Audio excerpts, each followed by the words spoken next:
Well, hi, everybody. This is DearMamaSal, and we are live on a Friday lunchtime. We do here at DearMamaSal, we're a group of people who get together 3 times a week to help each other cope with our feelings, our lives, and our stress. And we do one broadcast at lunchtime on a Friday, which is our Coping with Feelings broadcast, another one at 7 p.m. on a Friday. This is Pacific times, where we talk about coping with life. And then we do a third broadcast on a Sunday afternoon at 3:30 Pacific, where we talk about coping with stress.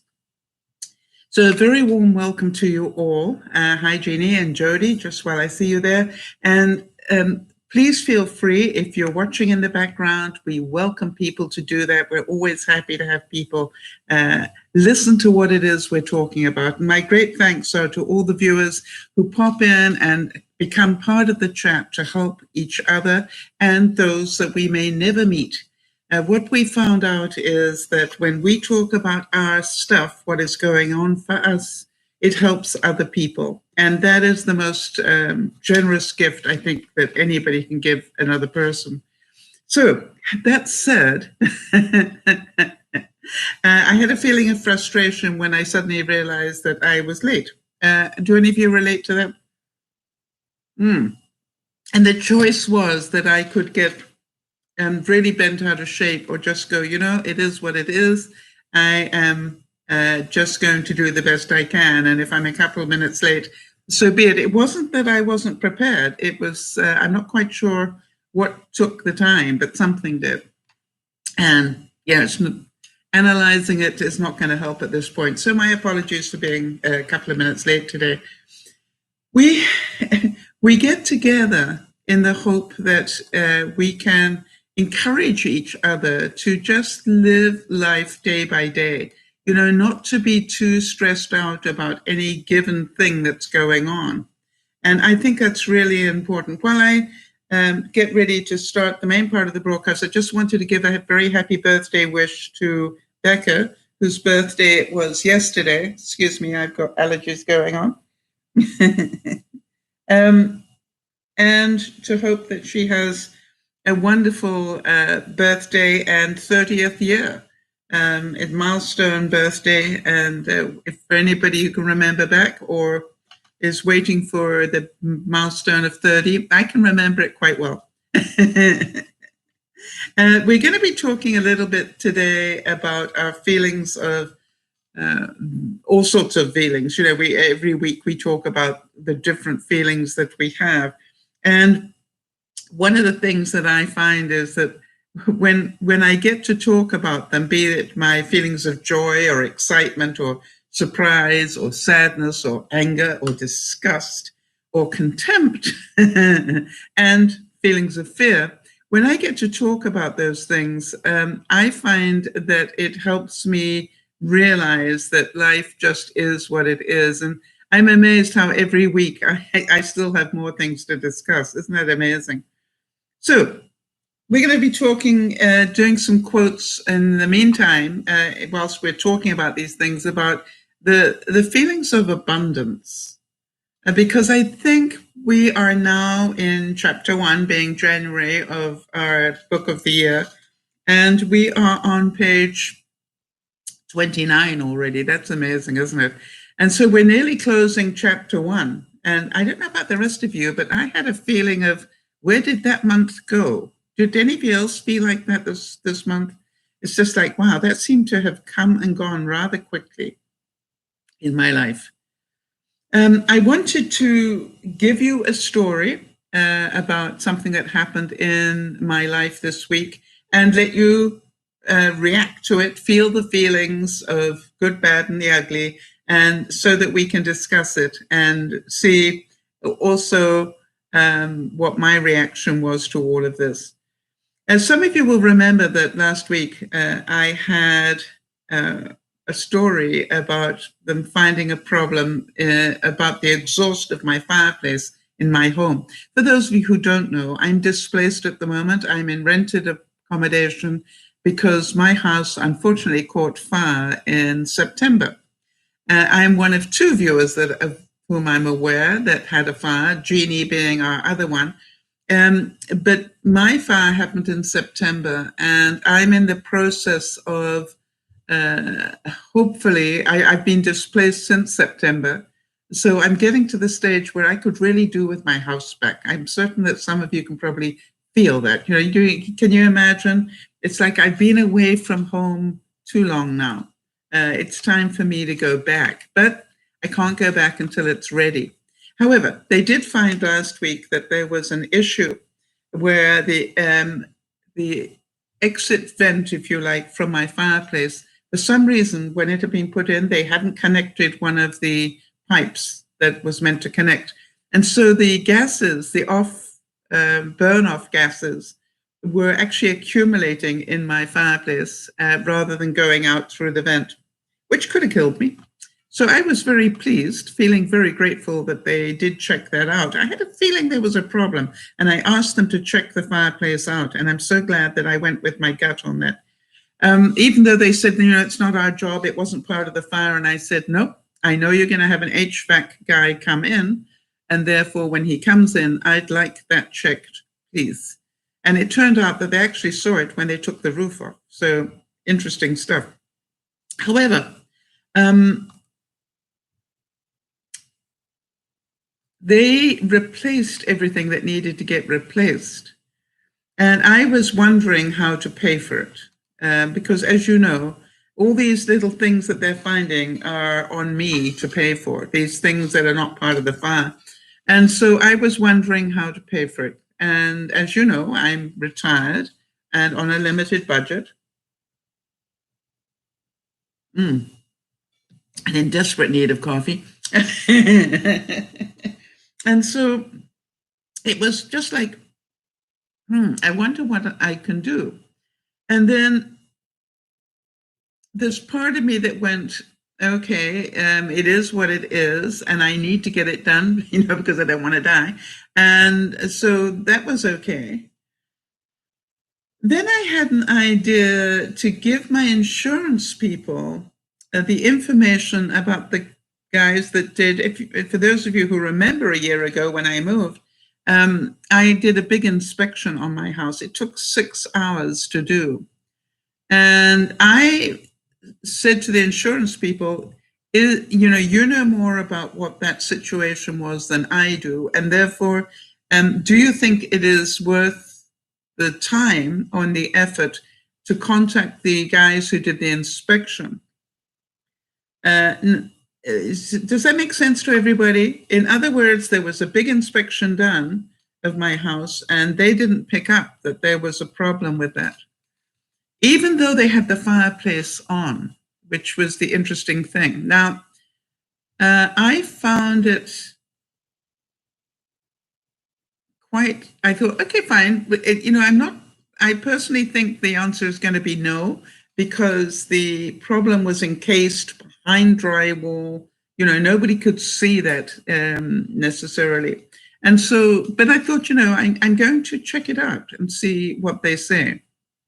And I thought, I'm not going to bother to follow it up. Hi, Autumn, how are the babies? For those of you who don't know, Autumn just produced twins this month. On the 20th, I think. Anyway, so you can understand that I'm thinking, if it's a good idea, the insurance people will be very keen to follow it up, because that will save them money. And therefore, I didn't need to do the work. Does that make sense to you all? I will give the insurance people the information and see how they react to that. If they think it's a good idea that they will save money, because that's what they're in their business for, they're going to be in the business for paying me as little as they can possibly pay me. Even though, I will be looked after, they will pay as little as they can. That's their job. And so I thought, if there is a situation here, then, the insurance people will pick up on it. So once I had done that, can you see that I went, okay, fine, now I've done what I think is necessary. Now I can let that thought go. But in the meantime, I had talked to it about what was going on with my with Cisco. If those of you who know my adopted son Cisco. I say adopted because he adopted me as a mom, second mom, and so and he was really adamant that I get this. He thought, it was really important that I get this done. So anyway, I left it because my attitude was, let's see what happens. Now, can you see that I got this shock? That's going to cost me extra money. Then my mind went, okay, fine. What can you do to create extra money? And the answer was, well, I could do this. Can you all see that? What can I do? I'm a big one for saying, what can I do, and not what can't I do? So I don't know how you feel about this. How many of you feel, oh, that's not fair on the inspection guy? And I thought about that, and I thought, no, wait a minute. It's not unfair on the inspection guy because they're insured against that sort of thing happening. So, that's what you carry insurance for as a business. So I waited, and the interesting thing was that I felt sort of okay that I'd done what I thought I could about that. And that was, that put me back into a place of peace. The interesting thing was they came back to me in very quickly. Funny enough, I copied it, both the insurance adjuster guy that I have, and then also the guy that's doing the renos who actually saw what was going on. And they both wrote back to me within 24 hours and said, no, it was covered up, really.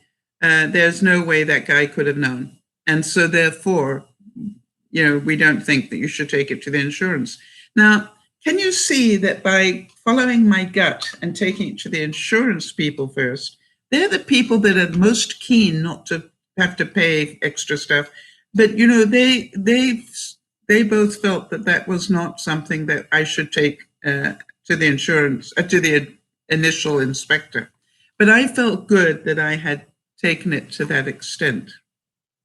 So I was also happy that my initial reaction was, no, it was covered up. It's not going to be something I can claim on. And yet, funny enough, my one son, in being the protector of me that he is, was really quite upset that it wasn't going to go any further. And so I wonder if any of you have had that, where you've done what you feel is the right amount of work on something, and then other people are going, no, but you should also, should comes into play here, the should word. You should really carry on, and you should do this, and you should do that. Many of you had that, and then you almost start to second guess yourself. And I started to react, and I just wrote back and said, you know something, I'm happy. Let's move on.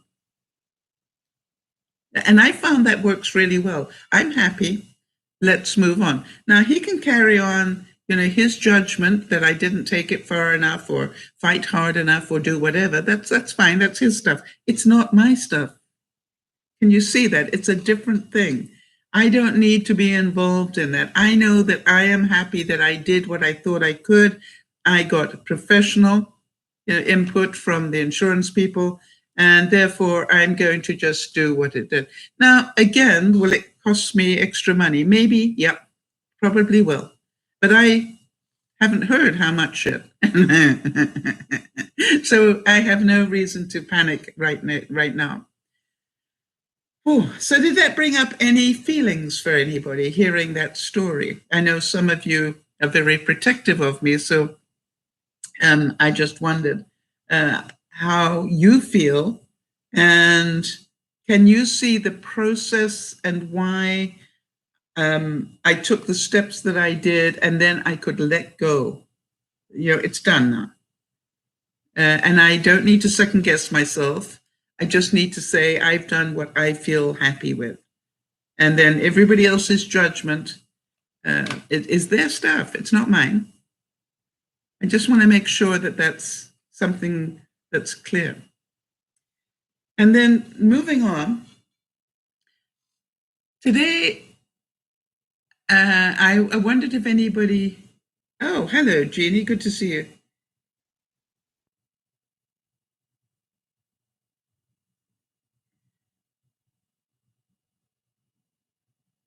Jeannie's saying that her friend needed a deductible of $3,500. She asked Facebook friends for help.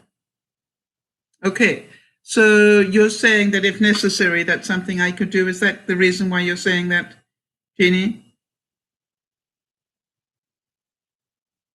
And Jody, by the way, for those of you who don't know, Jody is our admin and does a wonderful job of looking after me. Jody's saying, I understand the process. And, you know, the fact that you're happy is what matters. Yes. And that is something that took me a long time to work out. My job is not to make everybody else happy. My job is to be happy in myself. Do I think it's perfect? No, I don't think it's perfect. But, you know, I did what I did.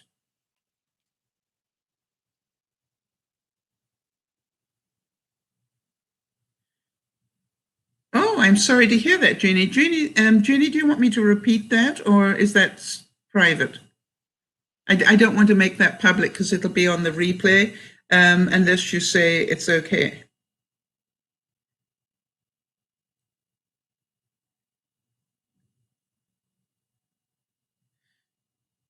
Okay, so Jeannie is saying, and I wonder what feelings this brings up for everybody. She's saying she wrote about her grandson, Zephyr.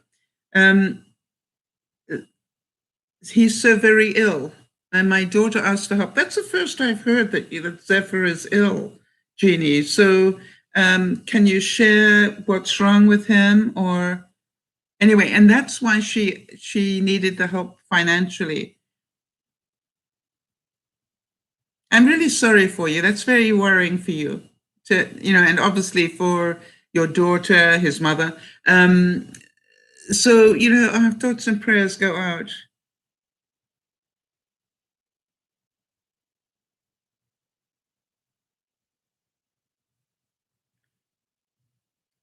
So I don't know what these things are of which you speak, right? Jeannie's saying she took him to a pediatrician who said these things are physical, not mental.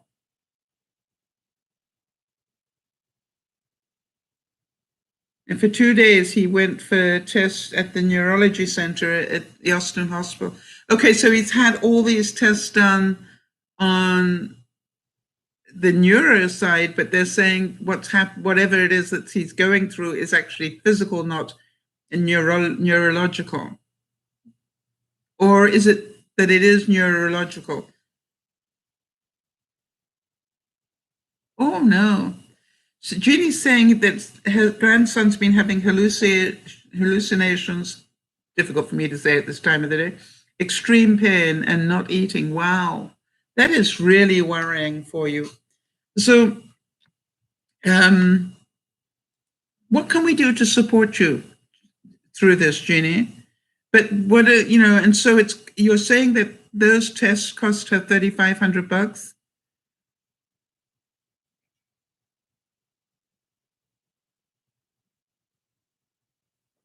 Okay, so Jeannie's saying they have to have an MRI, an ECG, an EEG, and a brain scan and blood work. Wow, that's huge. And so, but the result is that they found out that whatever's going on is not coming from the brain, it's coming from somewhere else. Is that correct?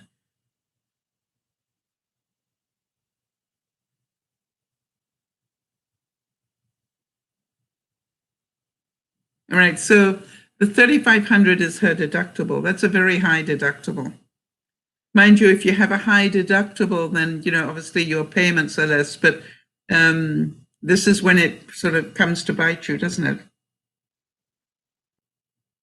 Wow, isn't that wonderful? People gave her over 3,000 so far. Yes, I think that's really wonderful. And that's what friends are for, Jeannie. And thank you for telling the story, because I'm pretty sure that some of the people who will listen to this, their ego would get in the way of that. They would they would not talk about the fact that they needed help with finding that deductible. And so here's the interesting thing from my side, Jeannie, is that I, as usual, thought, okay, this is going to cost me extra and I don't know how much, but I'm just going to let it go and trust that it will be covered. And the next thing I knew, a belated Christmas card, delayed Christmas card got to me, and it was from my sister, and she had sent me a check, a fairly sizable check that hopefully will then cover that cost of what just happened. But, she actually sent it to go,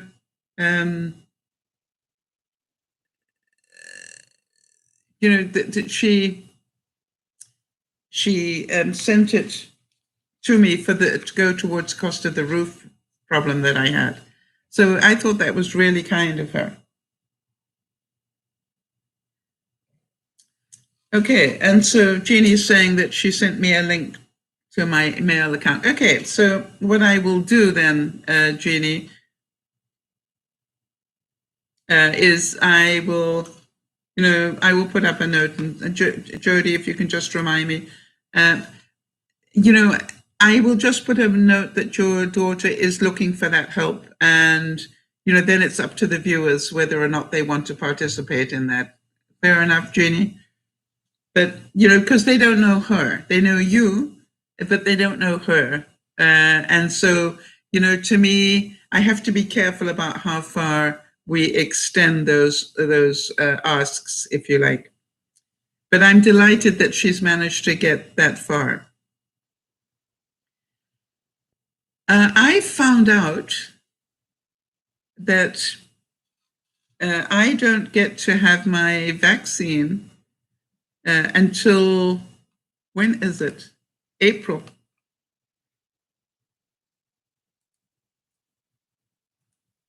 The first one. And then I don't get to do the second one until May.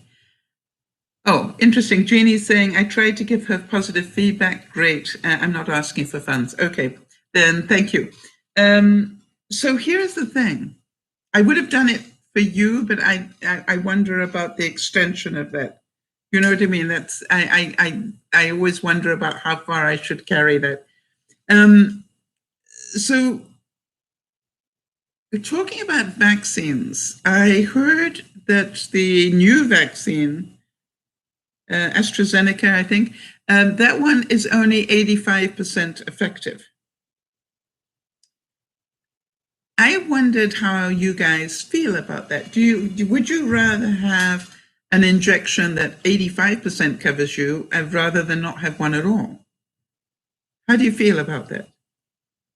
And by the way, from what I heard today, it actually will keep you out of ICU, even at 85% effective.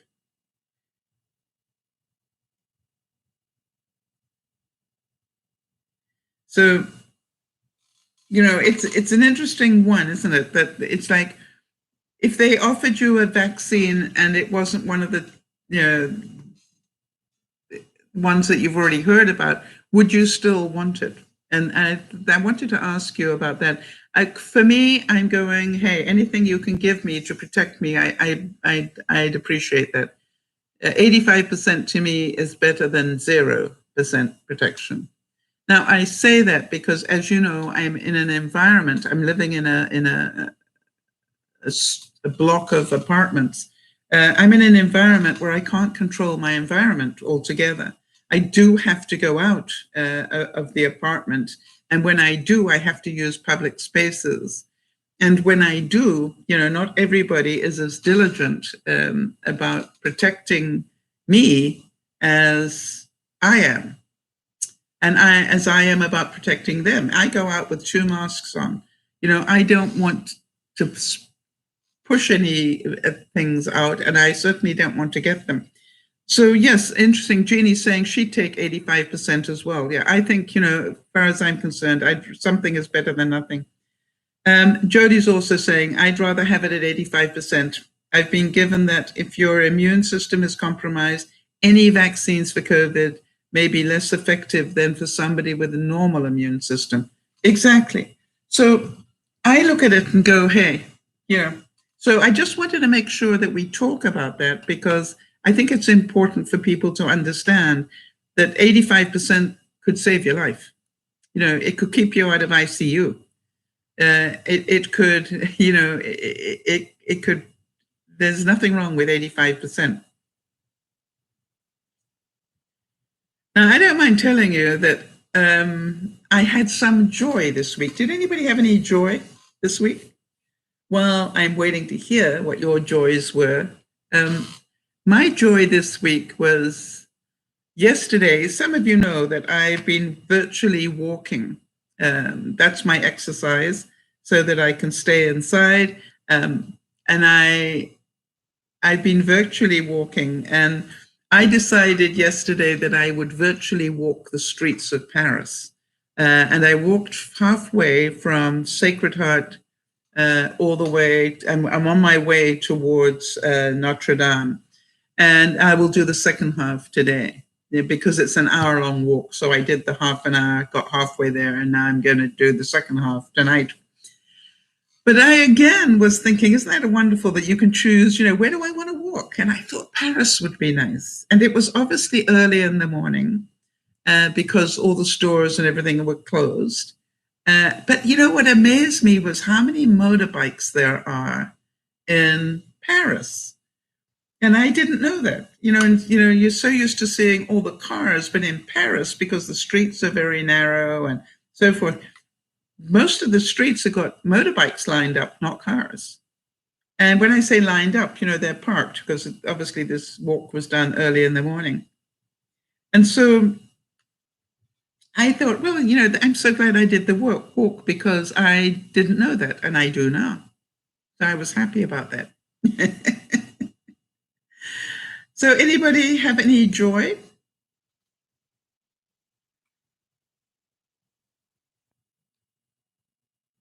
And I just want to the next thing I wanted to say was that I definitely had some frustration today already. That's part of the reason why I was late. My frustration was that somebody phoned from downstairs. I'm on the 4th floor here. Somebody phoned from downstairs to tell me they had a delivery for me. So I buzzed them in as I would anybody else. And normally the delivery people come up and leave any parcel at the door. And the next thing I knew, about 3 minutes later, I got buzzed again and saying, are you coming down to get this parcel? And I went, no, I wasn't. But then I realized that I had to. And I don't know about you, that frustrated me. And it frustrated me because it interrupted my day. It frustrated me because when I got into the elevator to go down, there was somebody who tried to come in without a mask on, and that scared me. And then when I was coming back, there was another person who tried to get into the elevator without a mask on. And, it was just like, it is the law here that you must wear a mask in public places.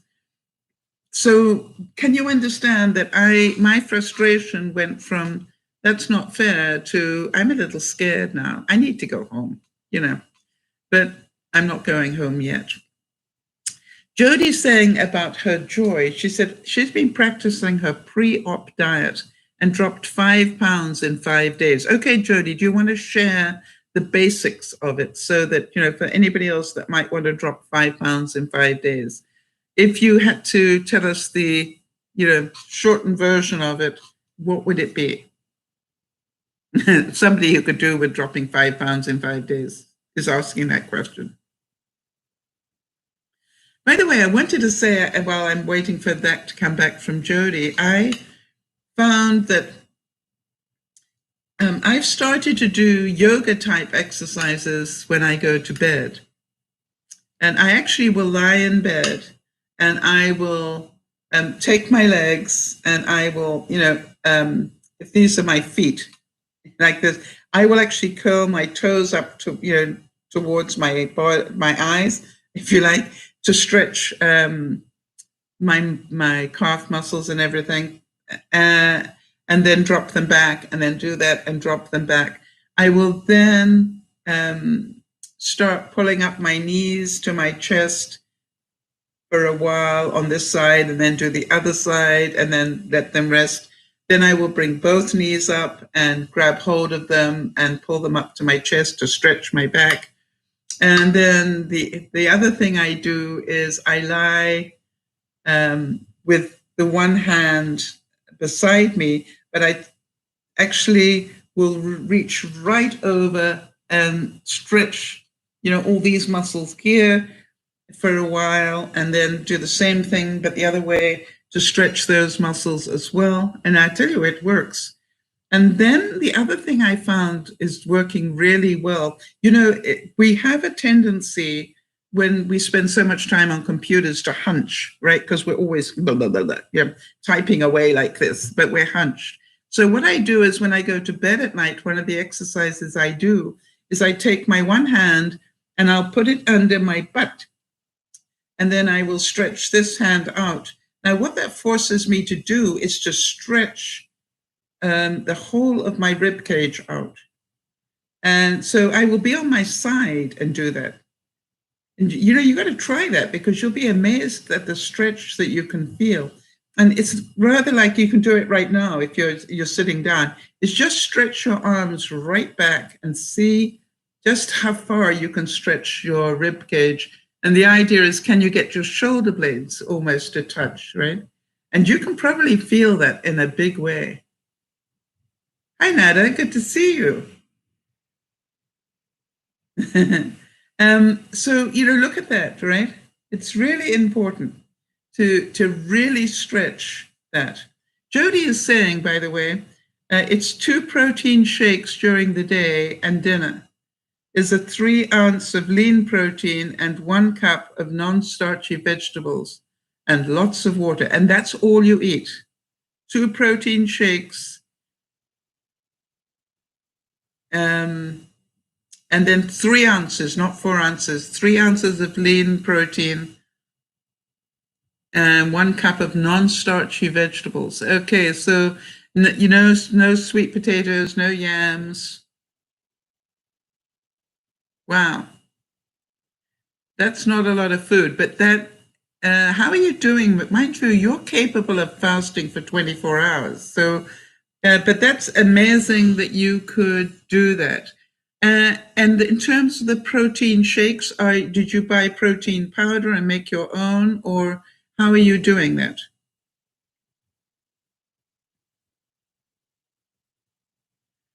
Jody's saying, she does have a cup of coffee in the morning. Yeah, she's saying she's glad that she learned about intermittent fasting because of that experience, this is not as difficult for you as it might have been if you hadn't done intermittent fasting.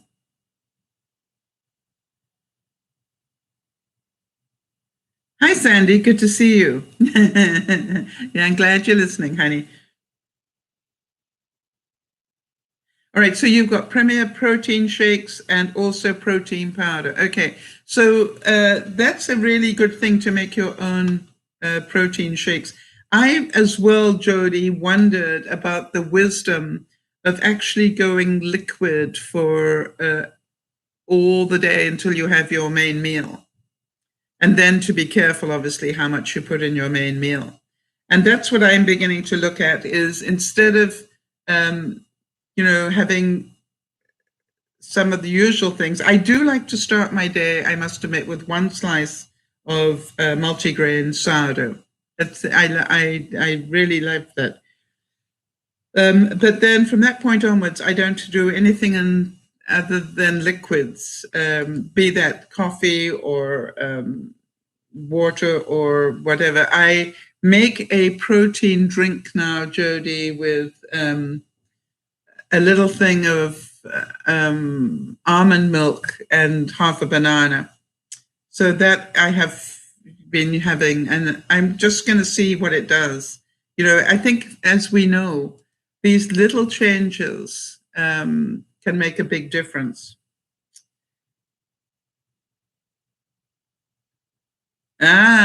Sandy's saying, hi, everybody. I miss you all. I'm trying to get back into the normal swing of things, including my accountability. Well, Sandy, I'm delighted to hear that. And so welcome back.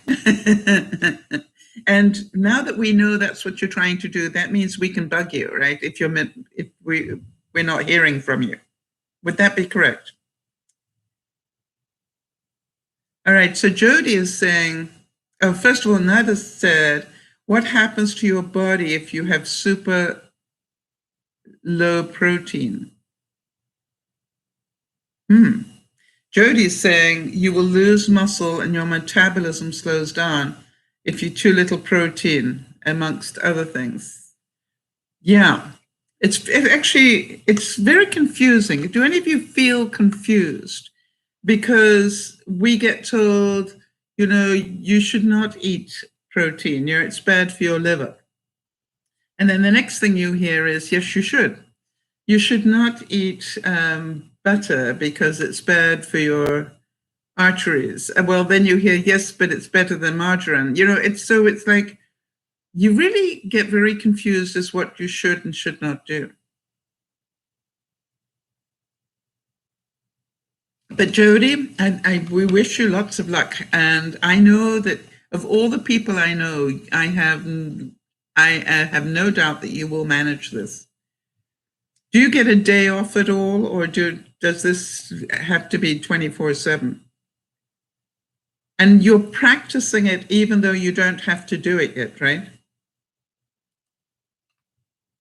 Because you haven't been given okay, it's time for you to get on that diet. But you're practicing it.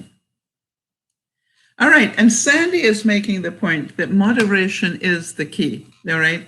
In other words, you don't necessarily have to do what Jody is doing, but you could think about what Jody is doing. Because that's now, if you want to lose 5 pounds in 5 days, that's what you would need to do. Drink 2 protein shakes during the day and have a meal, but with a little piece of meat, so probably about that big, and 1 cup of non-starchy vegetables.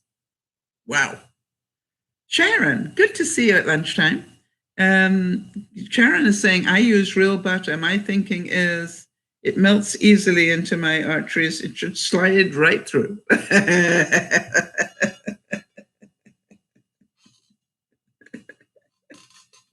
I love your thinking, Sharon.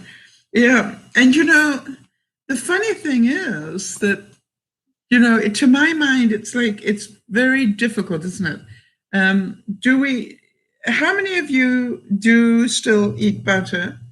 And you understand why there was this shift to margarine, because margarine doesn't solidify when it gets cold. Butter does, all right, as you know, which is why it's very difficult to keep a slab of butter in the fridge, because it solidifies, and that's what it does inside your body.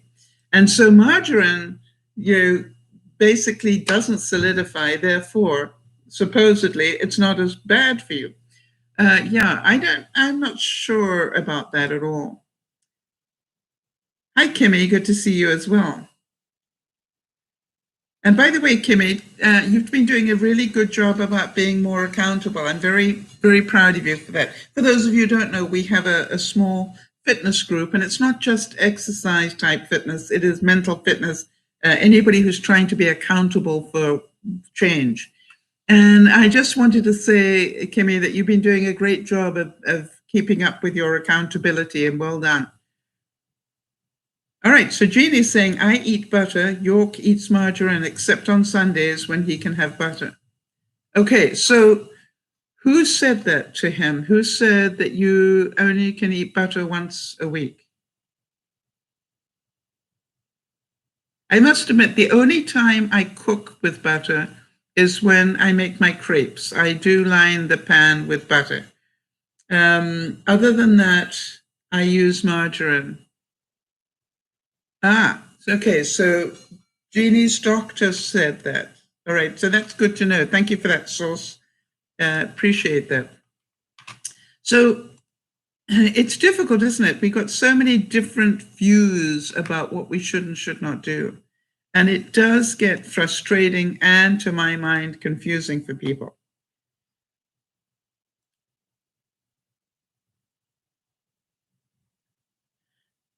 Now, the next question is, did any of you have reason to get excited this week? Did you get excited about anything? And by the way, just while you're typing that up, I want to carry on about my frustration. As you know, I'm living in this apartment building, and I do have somebody above me who has always been fairly noisy on their feet. They don't take off their shoes or, put on soft things. And they've got hardwood floors up there. And so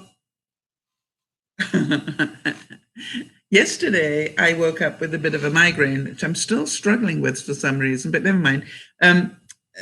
Anyway, woke up with a migraine, and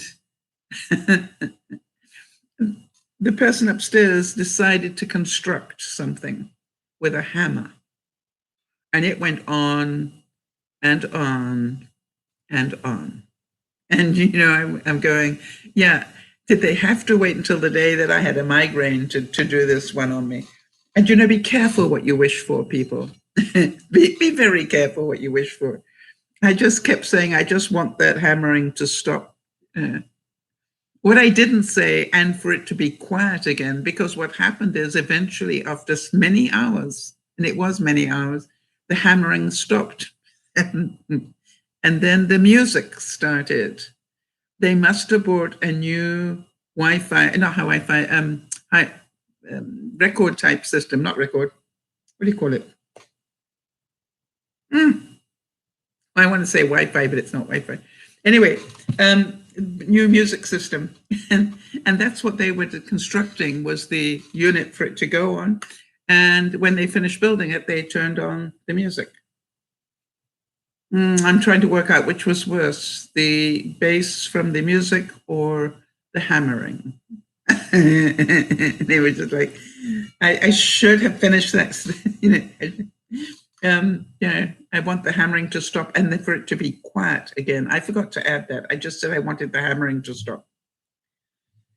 Jody's saying, I got excited because we got our Wii system. Yes, excellent, but it has no games yet. So, yeah, well, you can wait. Jody, by the way, I'm sending you, and I'm going to try and get that in the mail this week for you. I'm sending you the Wii Fit. I have a second one. So I'm sending you my second one. And I'm also sending you my other fitness watch. So you can see how much you do by sitting down and just doing stuff. Because I know that you are quite analytical in your life, if you can, and I thought you would enjoy that. So I just want to send you. I'm sending those to you because why not? I've got them. Yeah, Ned is saying, "Oh, I feel you too. My apartment has a buzzing noise at night. Plus, sometimes people arguing and construction all day and chainsaws." Yeah, just like you learn tolerance, don't you? A feeling of, okay, you learn to just let it go. Well, Jody, I sat here and I thought, wait a minute, I'm pretty certain that you would enjoy that. And the Wii Fit is really good. It's the one I use. If you can get hold of Wii Fit Plus, that's just an additional one. But, I thought in the meantime, if I can get this to you, at least it's a start for you. Jeannie's saying, our upstairs neighbor sounds like he exercises late at night. Good news is he's on the third floor. There's a 3-month-old corgi puppy. Cute as a button, never talks. We love seeing him. Misty loves him too. Yeah, I must admit that if I were to get another dog, I think I might think about a corgi. Kimmy's saying I'm doing things, getting things done better since I feel a lot better. That's great to hear.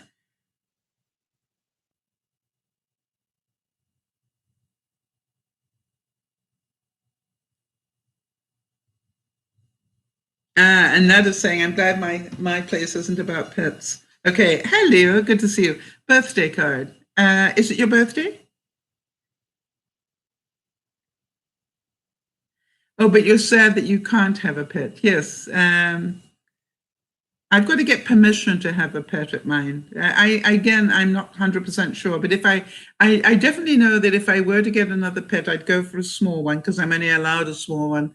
And it would need to be either like something like a Westie or a Corgi. I think one of those two. But you know, if I did it, I probably would go to the pound. You know, that's who I am. Yeah, and Kimmy, I'm hoping that I will feel better soon because isn't it amazing? I'm still not feeling right. I'm not quite sure what it is, but Nada's saying I'm super excited for the day Sal gets another puppy.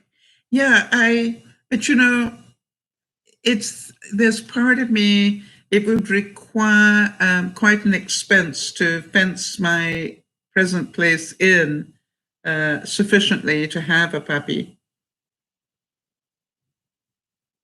And, you know, I'm on a limited budget now, so I'd have to think about that.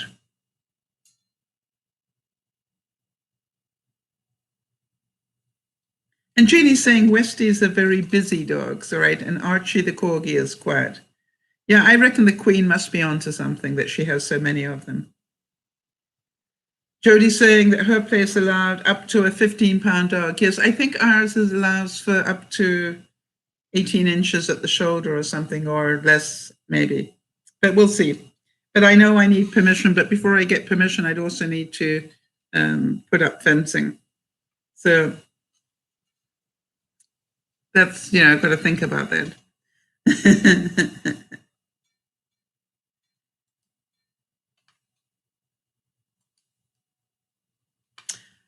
So I was wondering, you know, I know that autumn is in the background somewhere, but how many of you are going, we're probably pretty sure that autumn isn't getting a lot of sleep with twins, 1 week old twins, or coming up for 2 weeks now, you know, and trying to deal with twins is quite a lot of work. And I'm just wondering, though,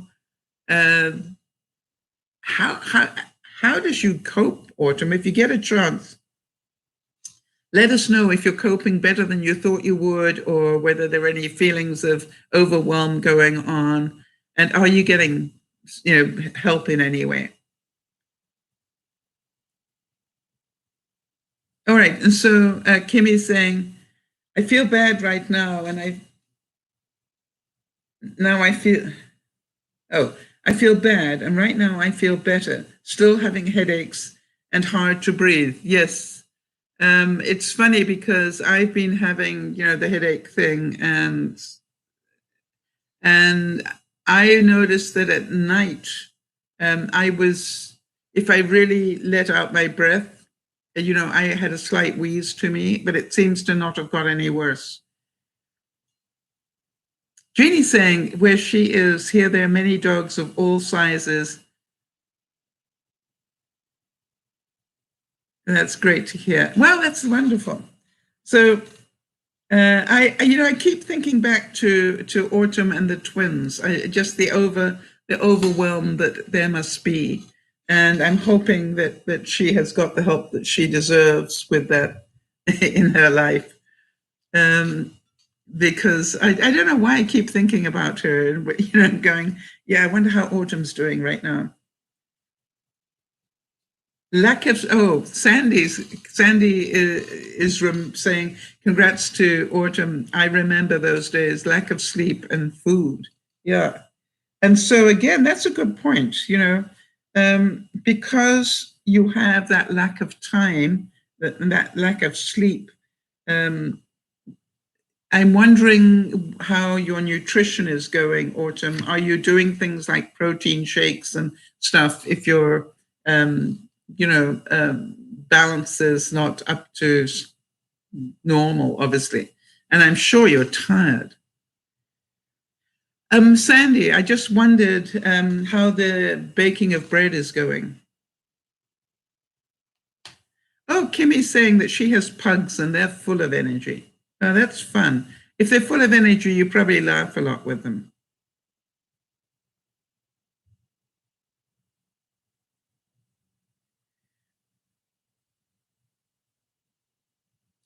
Would that be fair to say?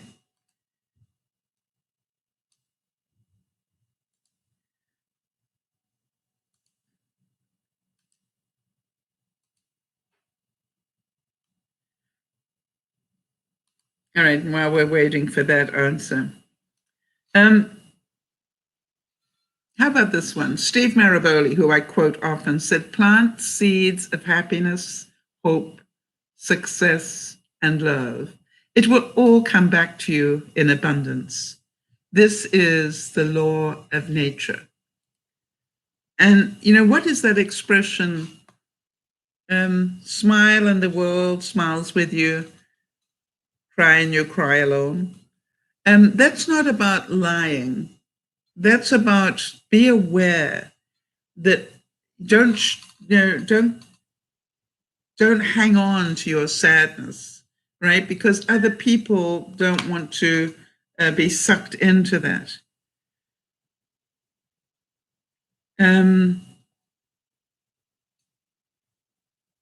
So that is really important for you to understand that whatever we can do to share those moments of happiness. Jeannie's saying that about the happiness she felt when she heard that the hospital where her grandson was made him feel more relaxed. They gave him a stick that lights up, a lightsaber thing, and then also a big bear. Isn't that wonderful? It makes me feel happy, so I'm certain it made Zephyr feel happy. It took 2 hours to prepare him for a brain scan. Wow. Yeah, there's a lot to do for that.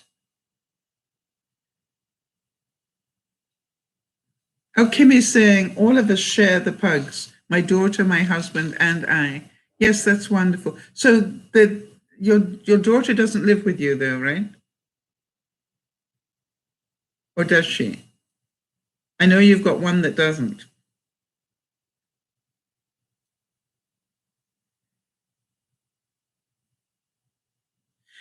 Sandy is saying bread is not happening right now. I'm feeling Hermione is fed and hanging out in the fridge. Yes, you know something, Sandy? I accidentally used my sourdough starter. And I forgot, normally I make the dough and then take a bit off and put it away ready for the next time. And I clean forgot. I've got to start all over again. Now, you know that in my own house, I always had the heir and a spare. And of course, here I didn't. And now, guess what? But I think if I look very carefully, somewhere in my freezer, I might, I got a feeling I got smart one day and put some starter in the freezer. Now, if I did, I will be very grateful. And if I didn't, that's something I'm going to start doing is,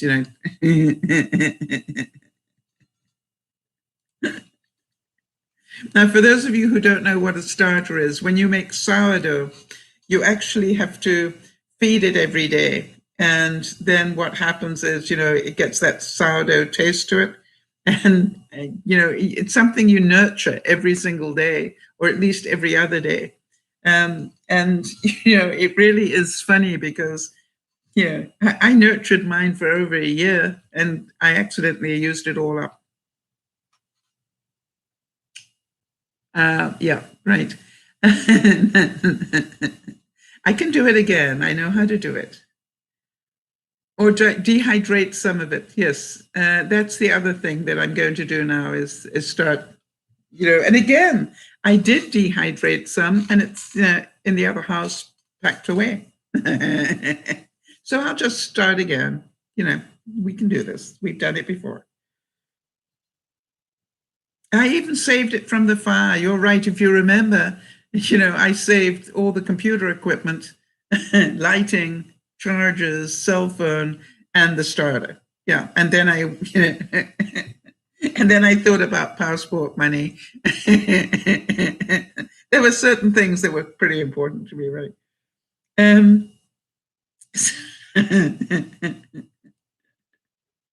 How about this one? Sarah Brethnach said, today, expect something good to happen to you, and no matter what occurred yesterday, realize the past no longer holds you captive, and you can continue to hurt if you hold on to it. Let the past go. A simple, abundant world awaits. So it doesn't matter that we weren't feeling great yesterday. Let's feel great today. Oh, Ned is saying, you're making me laugh. It's nice to see you laugh. Well, I'm not making you do anything, Ned. I really don't have that much control over you. You're laughing because you choose to laugh with me. You get amused by the sound of my giggle. So it's not that I'm making you do anything. Oh, Kimmy's asking, did I save the printer? Yes, but as luck would have it, Kimmy, for some reason it doesn't want to talk to my Wi-Fi system here.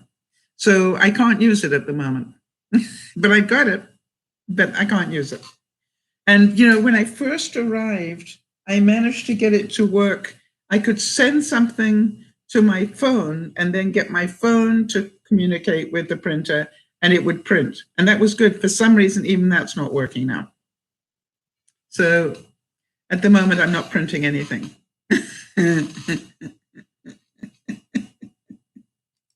And I'm learning that you really don't need to print very much if you don't have to. How about this one? Tony Robbins said, when you are grateful, fear disappears and abundance appears. So let's have a think about that. If you're feeling fearful, how can you be happy today? So anybody got any fears going on today? And would like some help to let go of it? And, because I think it's really important for us to understand that we choose to hang on to it. Right? I could have chosen, remember my example right at the beginning, I could have chosen to go, oh, well, I didn't do enough, because that's what my one son said to me, and I didn't. I just said, hey, I've done enough for me. That's what's important. Let it go. Move on. Yeah, it's going to cost me a bit extra, but so be it. You see, I really do believe that I will be okay. How many of you can feel that? I'm not getting, yes, this is going to cost me some money. Yes, it's money that I had put away for my retirement. But now I just need to live differently. And, we have a great role model in Jody, if you think about it. Jody and Lionel were going about their lives perfectly until she got a cancer diagnosis. And then she obviously had to give up work. And then Lionel gave up work to look after her. So they went from being a 2-income family to being 2 people with very little income. And I look at how happy Jody makes herself, and I am in awe. Right? This is about, and perhaps Jody, you could give us, your version of what you had to adjust. What did you have to adjust in order to be happy again?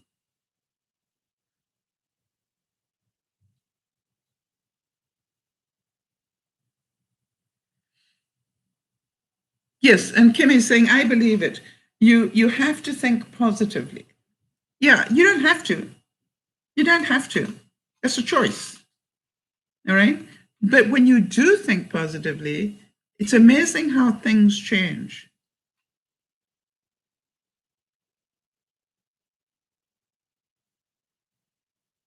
That's interesting. Now, you remember that Jeannie was the other person who's had a fire in her house, and she felt that she was being treated unfairly. And she's saying that she wrote a letter to her insurance company and then copied the Bureau of Insurance.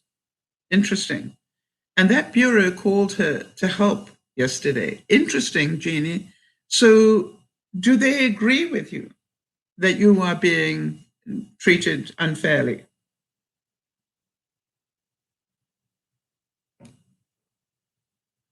And that, is another thing. It's like a Better Business Bureau thing. That when you're dealing with reputable companies, they will want to make sure that the bureau is happy, all right, because that is very important for them. And so that's very good, Jeannie, that you decided to do that.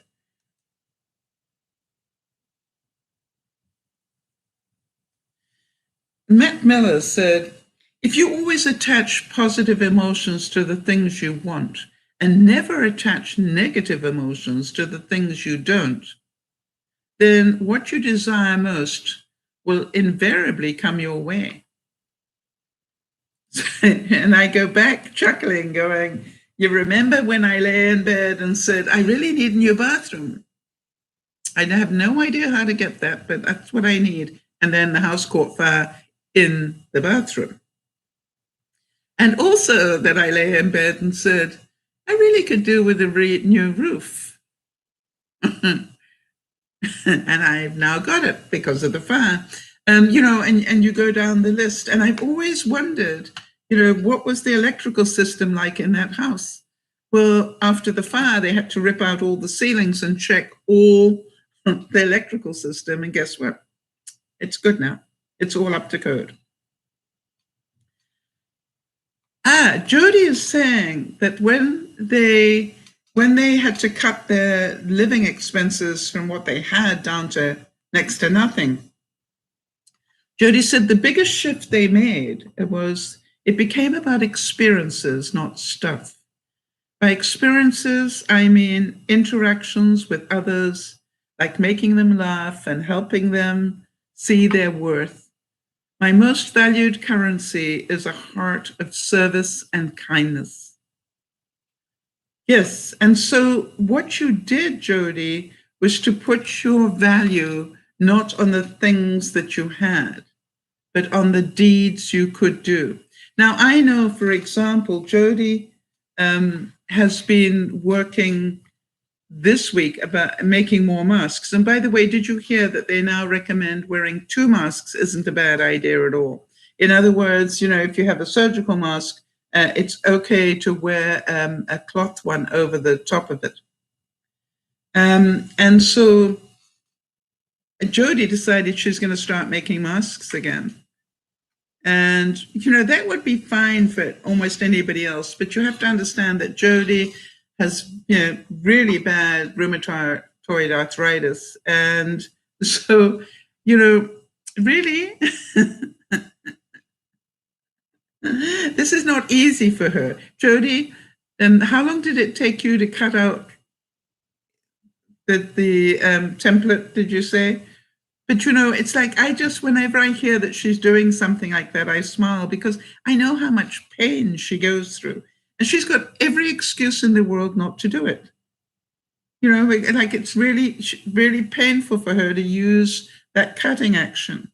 And for her shoulders, she needs 2 shoulder replacements. And so cutting requires that you use your shoulders. So I can imagine the pain there. And so, it's like, but she still does it. Why? Because other people need her to.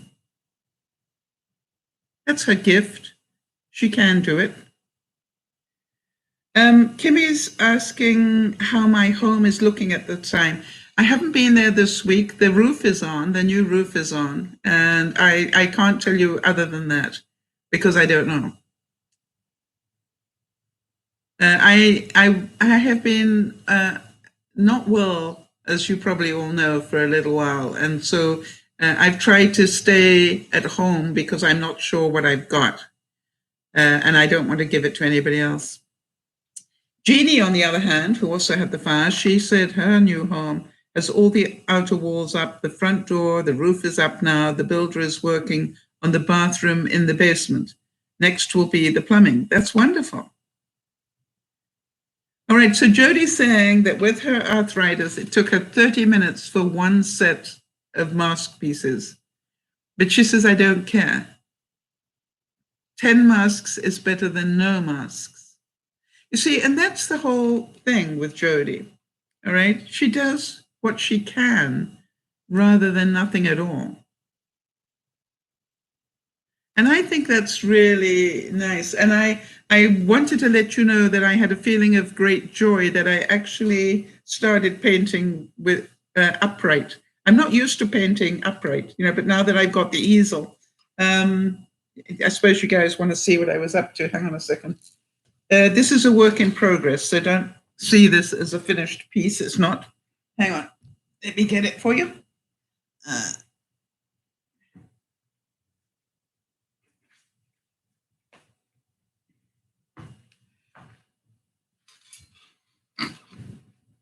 So here we go. This will start of, you get the idea of it?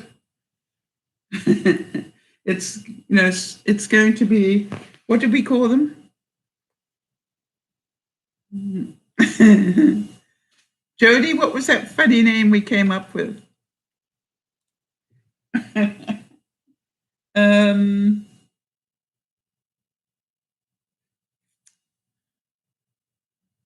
Pixel. Oh yes, Pixel. Picsal. Pixel. City. This is city number 2, right? Because this one over here was city number 1. Okay. Done on cardboard.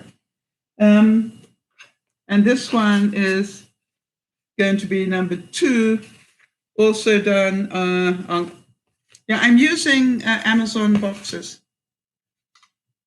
So there you go. What do you think?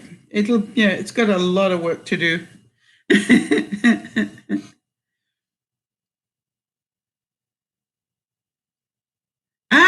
Jeannie's going, she's really looking at the positive in terms of her new house. She says, my husband says, we have a place to sleep. She got a new bed and eat, a new dining room set and hutch. Isn't that wonderful?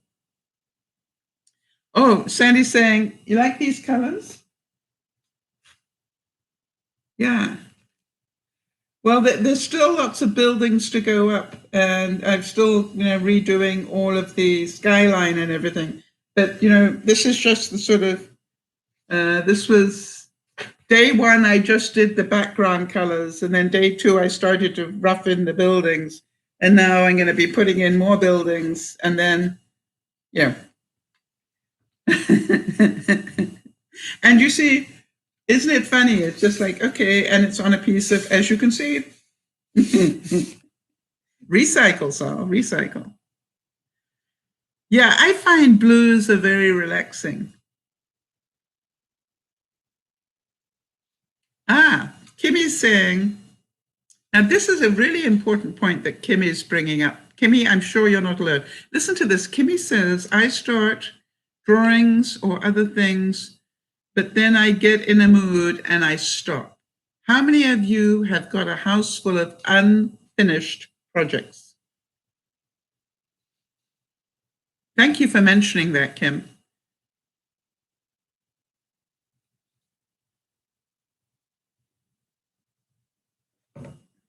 It's a very important one.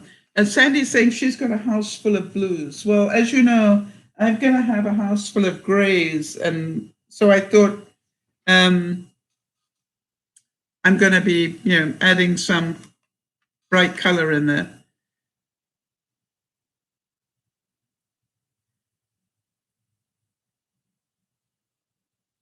Now, Jody is saying, Kimmy, I hear that. Walk away for a bit and get a fresh perspective and approach it again when you feel ready. No timeline. But that's what I'm wondering, whether Kimmy is actually saying that she gets inspired to start things, but not inspired to finish them. Something doesn't go right and then she gets upset and then walks away, but doesn't go back. So which one is it, Kimmy? Either one is important to talk about.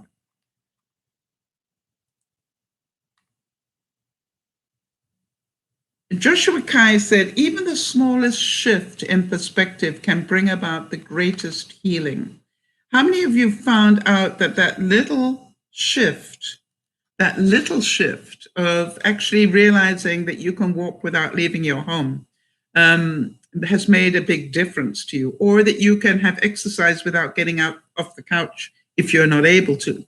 How many of you have found that that feeling of great joy to find out I can increase my heart rate by not by doing exercise, but just by walking in place for half an hour?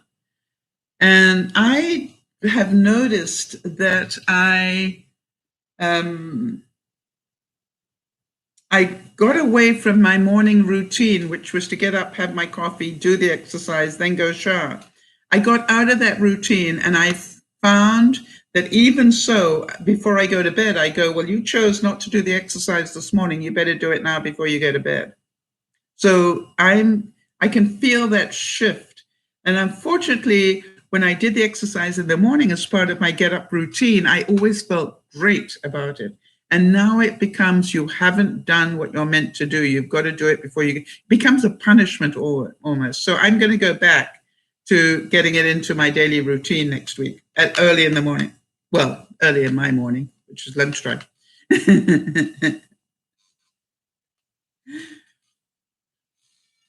Interesting. Jeannie's saying it's Sal's idea of try again. Don't give up if you don't succeed the first time. Yes, I wasn't, it's like, this doesn't look great at the moment. Doesn't have to. I just keep building it until I'm happy with it. If you remember, I thought this was a load of junk when I painted it.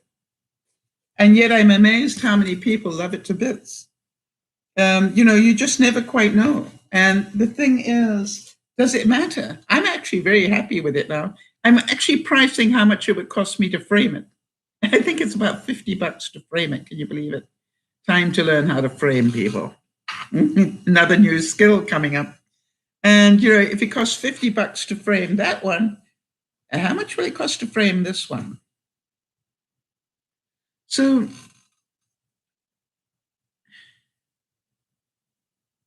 thank you for that honesty, Kimmy. I'm certain there are other people that relate to this. Kimmy's saying, I start projects and then go to another project before I finish them. Totally understand that. When I had to move, Kimmy, do you know how many quarter-finished projects I threw away rather than take them to my new house? I started this jacket literally, 10 years ago, and I never went back to it. So why is it still here? I throw it away. But you don't want to waste the money. Am I right? What else can you? I get a feeling of horror that I didn't waste the money. I mean, that I would waste money if I threw it away. So I want to talk about that. Let me just read what's saying here. Right, Kimmy's saying that it also might be a little bit of depression as well because the weather and not getting out much. Yes, I'm noticing that as well. Anybody else feeling a little more depressed at the moment? Kimmy, thank you for mentioning it. And Jody is saying that, she's always wanted, Jeannie was saying Portugal is a lovely place. People are warm and friendly. And Jody's saying I can go and walk there virtually now. All right. I actually went all the way to Portugal to buy a Japanese guitar. I can remember that. That's what I always remember Portugal for. I happened to stop in do a stop on a boat in Portugal, and I bought this beautiful guitar, and it was only when I got it back to the boat that I realized it was made in Japan. And I always talk about that. I'm the only person that travels all the way to Portugal to buy a Japanese guitar. But it served me very well for many years, and I was very happy, and it was always a nice story to tell. It was a beautiful guitar. Yeah, obviously in the days before I had nails. But I remember it well. How about this one? Deb Coletti said, family is even a bigger word than I imagined, wide and without limitations if you allow it, defying easy definition. You had family that you were supposed to be family and wasn't family, that wasn't family, but was. Halves become whole, wholes splitting in two, and then it was possible to lack whole, honest love, and connection from family and lead roles, and yet fulfilled to abundance by unexpected supportive players. Now, I always say that to people. Just because you haven't got the perfect family doesn't mean you haven't got family. Just choose a different family. All right? If your family, it doesn't quite come up to what you had imagined family should look like, there's nothing to stop you creating a new one. I look at it and go, I never got to have children, therefore I never got to be a grandma. Well, guess what? Benji and Judy allow me to do that, right? With the children. And so, you look at it and go, there are ways of doing this. And so, it's like, do what you can. Jody's saying a beautiful guitar and one heck of a story. Of course, Jody, I've got more stories than you can shake a stick at, right?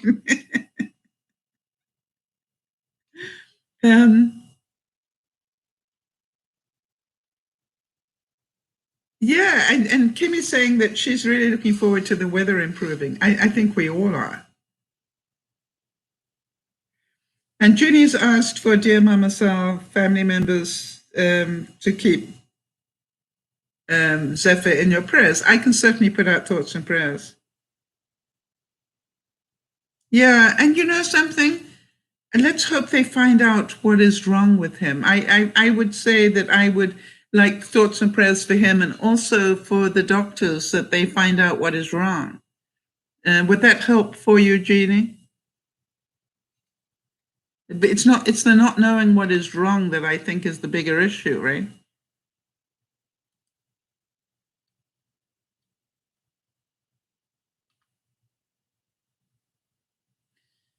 And it was said, let us reach out to people and show them an abundance of goodwill.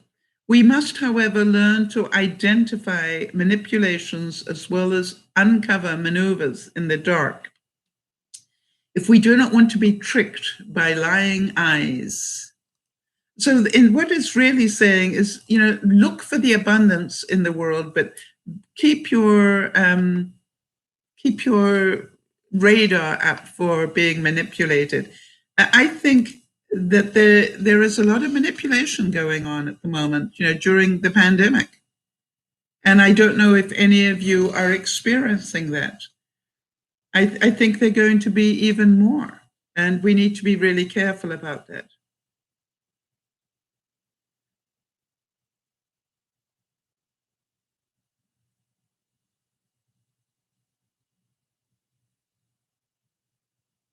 Now, Kimmy, I don't know what that is.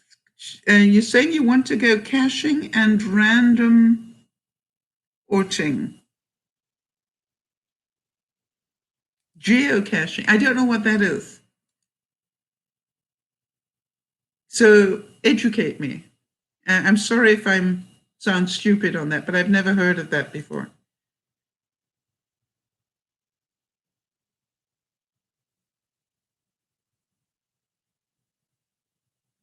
And this is a quote from the book, The Richest Man in Babylon, which I really loved when I was in my 20s. How about this one? George Clason said, as of time, all men have it in abundance. I want you to think about you have 24 hours starting right now to do whatever you want to do with. How much of it will you waste watching stupid things on either Facebook or on YouTube? How much of it will you waste? Not learn, just literally, how many recipes do you need in a week? All right. Or are you watching recipes as a distraction?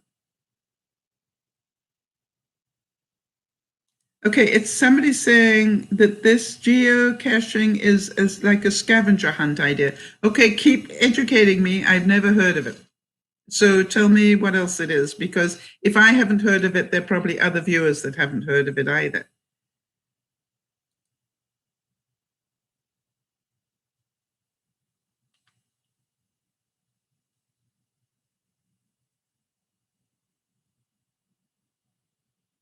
How about this one? Sherry K. White said, "You give because the love of God has been poured into your heart, not to satisfy the law." How many of you get a genuine joy out of giving? Okay, Kimmy's updating me on the geocaching. She said, geocaching, you get directions and a hint to a hidden box with objects in it, and then sign a book and leave something of yours in the box. So do you take something out of the box?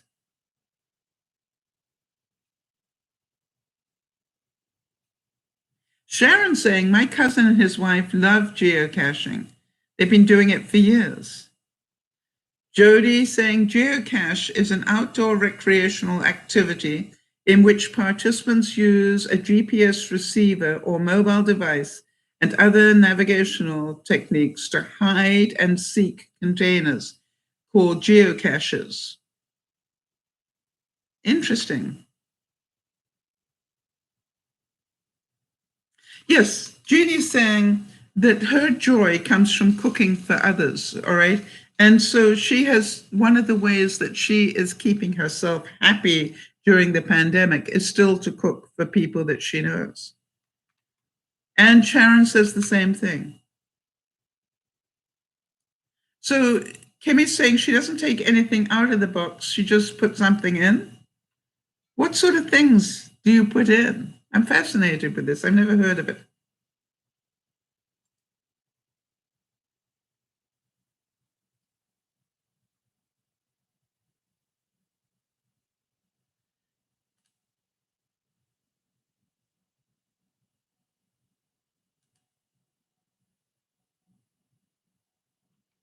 I also want to remind you that we're getting closer. Actually, what, in the next week we've got the Super Bowl coming up, but also, you know, that Mars Perseverance rover is going to touch down on the 18th of February, I think. So I don't know about you, but that's sort of quite exciting to me. I don't know why that's exciting to me. Hi there, Chip. Good to see you, honey.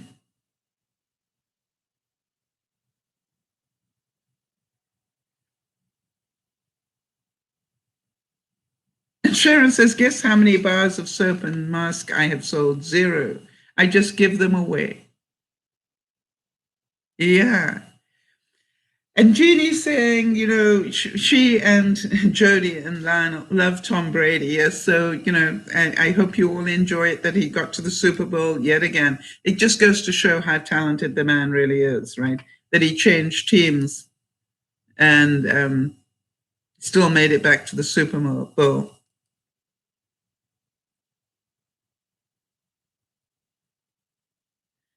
And Kimmy's saying when she's opened up those boxes, she's seen coins, bracelets, little toys. So I want to, is that the idea though, that you get to take something out, or what is the idea of it? Just the fun of hiding things, or I want to make sure I understand. So did anybody feel any anger this week or disgust?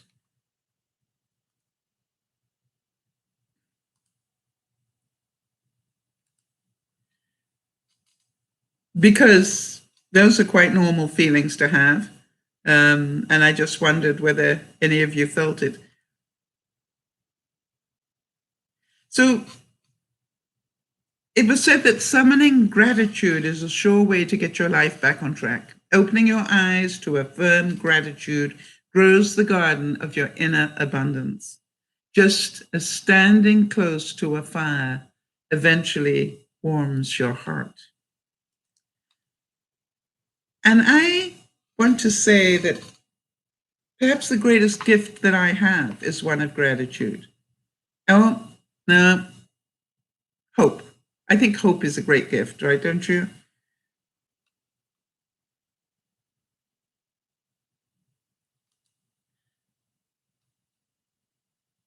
And so it is interesting that so many of my viewers are giving people. That doesn't surprise me at all, but I'm fascinated that so many of us get great joy out of giving rather than receiving. And I wonder what that is. You know, that I'm always aware that I am so fortunate.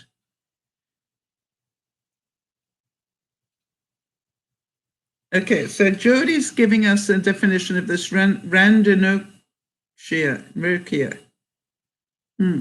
is an app that sends you on a random adventure to explore the world around you. All you have to do is share your location, set an intention, and follow directions to a random point. So what is your intention? That I want to find something in the next half hour, or I wonder how you do that. If anybody's done it, let me know. I think I learned doing this. I tell you, it's amazing. How about this one? Lynn A. Robertson said this. She said, honor your desire for a new life. Say yes to the smallest inklings of interest and curiosity that present themselves each day. You see, if we don't keep challenging our minds with joy and fun and whatever, then, life gets pretty dreary and nasty.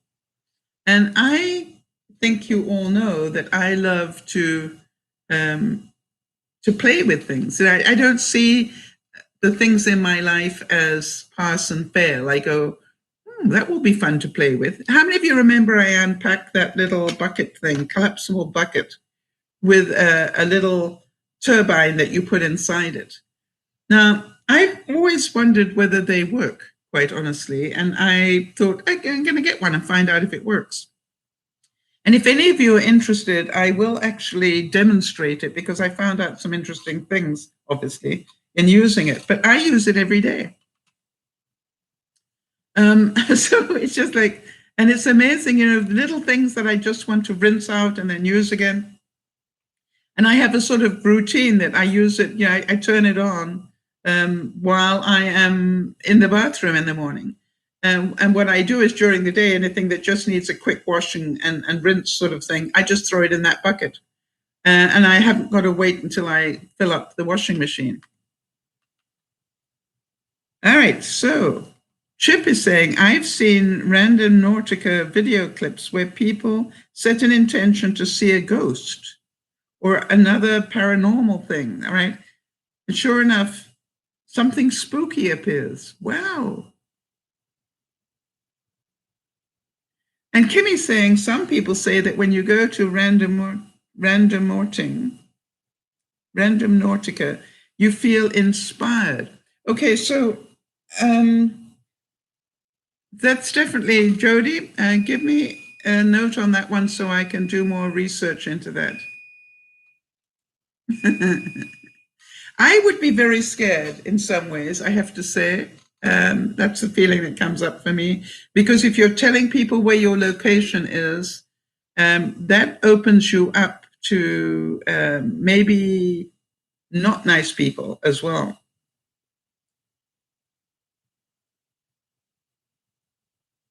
I like the idea of going somewhere and putting in something. That I like that better. Jodi's saying, talking about the previous thing she was talking about.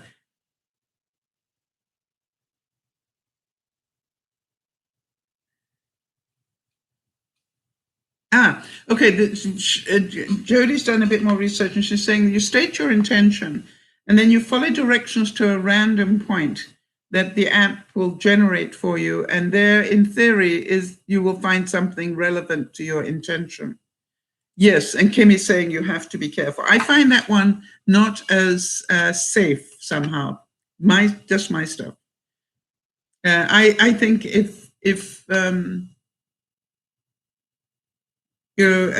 asking for trouble in some ways.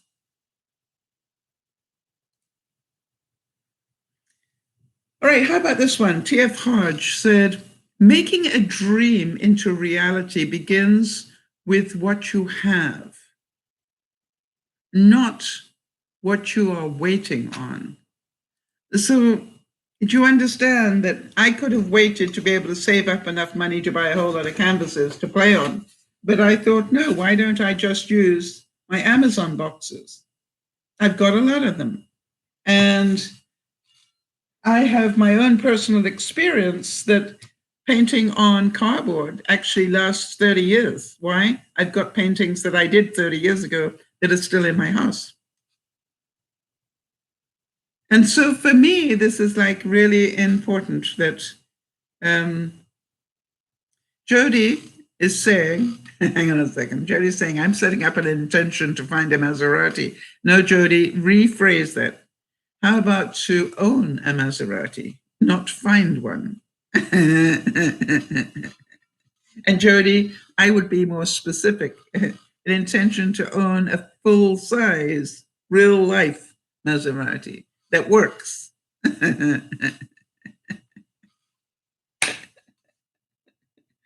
I heard somebody bought a car recently on the internet and it arrived, didn't work, but it arrived. They had it delivered, but it didn't work. So you have to be careful.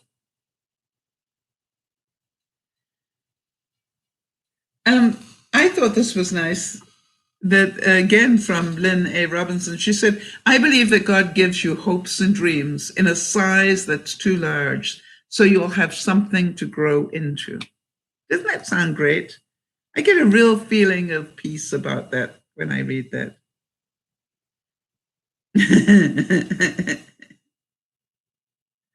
And so I wanted to go back to my story about the portable washing machine thing. I get great joy out of using that every day. And, I will, things, what do I throw in there during the day? By the way, I put water in it and some soap and I put it under the basin in the bathroom. And then during the day, if I've used, I use, the hand wipes that you have, the disinfectant hand wipes. When I come in from being outside, I throw those in there. And as you know, I wash those and dry them, and then I use them for my makeup. So every day I'm recycling those wet wipes. And by the way, you'll be amazed how many times you can wash those and rinse them out and dry them. And they are normally really great quality. And so to me, it's just like, I'm really enjoying just throwing them in there. And so, it's in my dish, my dish towels and things, I just throw them in there, or I throw them in the dishwasher, as you know. My cloths in the kitchen, the small ones, not the dish towels, not the tea towels, but the smaller ones.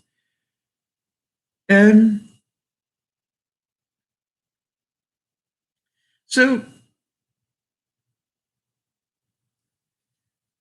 yes, and Kimmy's saying, Jody, they say you can manifest what you want through meditation. Has anybody done that? I have. New roof, new bathroom. I meditated a lot on those things. Yeah.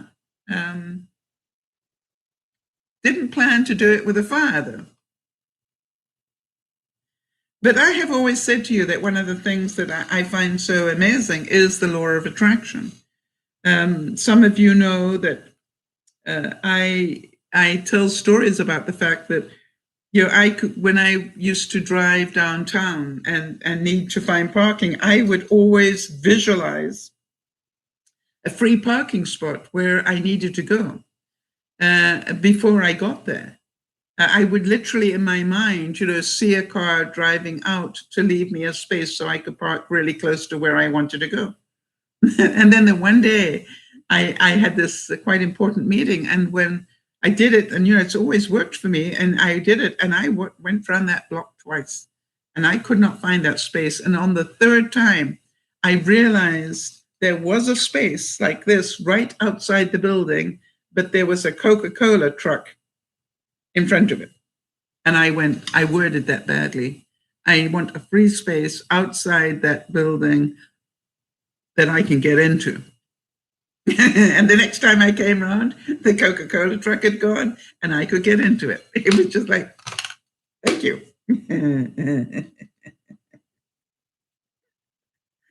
You see, wait a minute, Jody. Jody's saying, Kimmy, I'm just playing around being silly.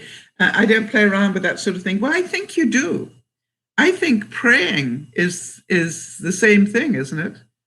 For those of you who pray, do you not pray for things to be different? Do you not meditate in prayer? So think about that. Chip saying, maybe we can do a video on meditation along with tips and tricks. I have a hard time meditating. Meditating is really so easy. There are so many things on YouTube today. If you're having trouble sleeping, go to YouTube and find a meditation thing, and put it on, preferably a guided meditation. The reason that you find meditation difficult, Chip, is it because you can't cut out the external world? Is that possible, that you have difficulty letting go of everything and just concentrating on doing nothing? Because that is what meditation is about, is cutting out the outside world. If you remember, when I started exercising, I started off saying, can I control myself enough to spend 10 minutes a day? Remember that? Can I control myself enough to spend 10 minutes a day doing yoga? And I found out, yes, I could. And then I went to 15, then 20. Now I'm up to 30 to 45 minutes that I can cut out the world and just look after me.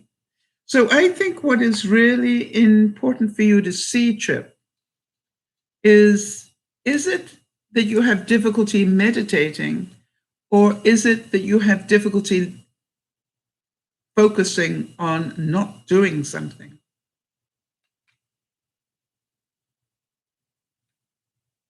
Right? Because that is the most difficult thing, is to say that for the next half an hour, the most important thing is me. And I'm going to cut the outside world out. And do you have time? Absolutely, you have time, if you make it. Jody's saying, one of my favorite stories, the Coca-Cola truck one, right? I definitely worded my Maserati message incorrectly. Yes, so you see, it's not what you say, it's how you say it, Jody, right? So do you understand the difference between I want a Maserati? Well, okay, they could have given you a Tinker Toy one. Yeah, and that would have been fine. But, if you're going to ask the universe for something, make sure you ask for what you really want. And quite honestly, Jody, I know you well enough to know that what you want before a Maserati is any car that works, that will take you and Lionel to your appointments. I think, and I would be concentrating on that meditation ongoing. Wow. Kimmy's saying, I do meditation because I can't take an inhaler for my asthma because of my heart. I didn't know that, Kimmy. When did that happen? That you couldn't use your inhaler anymore? And Jody's saying, I separate my prayer from my intentional meditation, but I 100% see your point, that it can be a form of prayer. Yes, I believe that prayer is a form of meditation. All right? And vice versa. So Chip's saying, focusing on not doing something. I'm physically sick right now because I always feel the need to be occupied lately. Yeah. And that's why I started doing, I'm always looking for how can I help you guys understand that you can do what you want to do. I literally wanted to find out, can I do yoga in bed? While I'm in bed and trying to get to sleep, can I do yoga? Can I, get a routine of yoga moves that I can use while I'm lying on my bed, in my bed? And the answer is absolutely. And will it help me sleep better? Absolutely. And will it help stretch my muscles? Absolutely. The question is, will I bother to do it? Do I care about myself enough to spend that time doing it?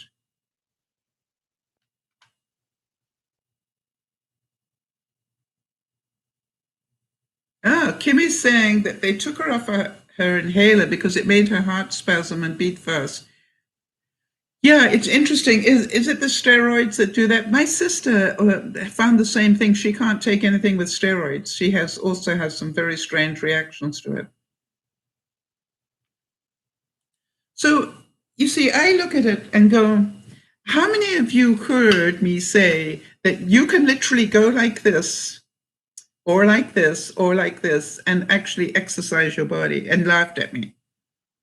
All right. However, I want to tell you something. Jody is, on this exercise program, and they confirm as well, the medical people, that playing Wii games, all right, which require you to go do things like this, or, and basketball requires that you do things like this. Table tennis requires that you do things like this. I want to tell you, you know how many muscles you use? And the thing is this, that it all is about movement.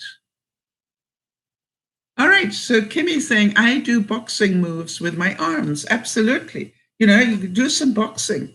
It's just like, good way to get rid of some of your aggression. But it's about movement. But how long can you do it for? Is it a couple of minutes? What I found, to my absolute amazement, and that brought me great joy, was just walking at a rhythm, so not a bad idea to have some, songs playing in the background, because that'll give you a rhythm, okay? Just walking for half an hour to a beat, okay, actually is better use and creates more cardio than running very fast and then, then trying to recover and then trying to run fast and recover. I just walk in place like this. And you can do that sitting down if you want to, and it will still, if you do it for long enough, it will still increase your heart rate, and that's called cardio. Anything that increases your heart rate. Kimmy is still trying to hook up her Wii to her smart TV. Okay, I found that it was really easy. You just plugged in 3 cords and it was color coordinated. You put the red cord into the red slot, you put the yellow cord into the yellow slot, and the white cord into the white slot. So where is the problem, Kim? Maybe I can help.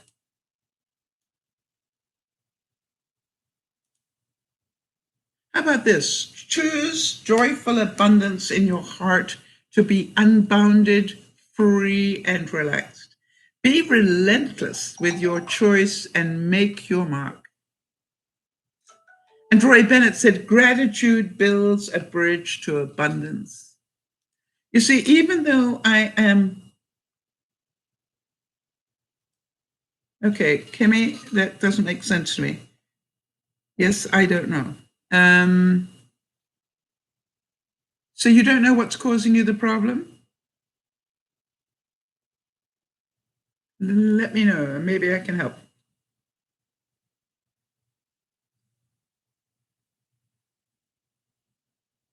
Well, Chip is saying walking to beats, even indoors, sounds great to me. And even doing yoga is something I haven't done for so long. Where's my phone? I want to show you, Chip, because, talking about it is one thing, but I want, I've got ways of showing you how good it is.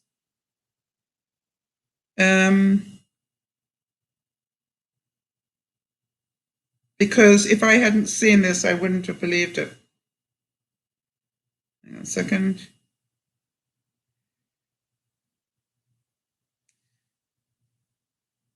All right, I walked for 21 minutes here. I actually had walked for 10 minutes before I turned it on. But look where my cardio went. All right. The reason it started off high was because I'd already been walking for 10 minutes. And if you look at it like this, I just put my watch onto treadmill because that is really what it is. And look what happened to my resting heart rate yesterday when I did that. Can you see where I did it late at night? Okay. And so I did some in the morning and I did some again late at night. Now, I am not running. I am literally walking. But if you walk for more than 10 minutes, it automatically puts you into a zone. And to me, if you can see that, it makes more sense. And by the way, doing it for less than 10 minutes is going to be good for your body to some degree, but it's not going to be cardio. All right?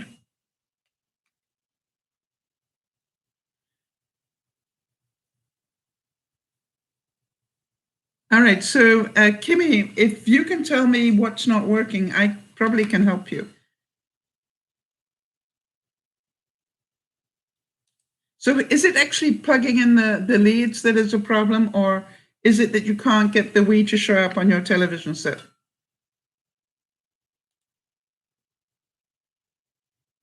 How about this one?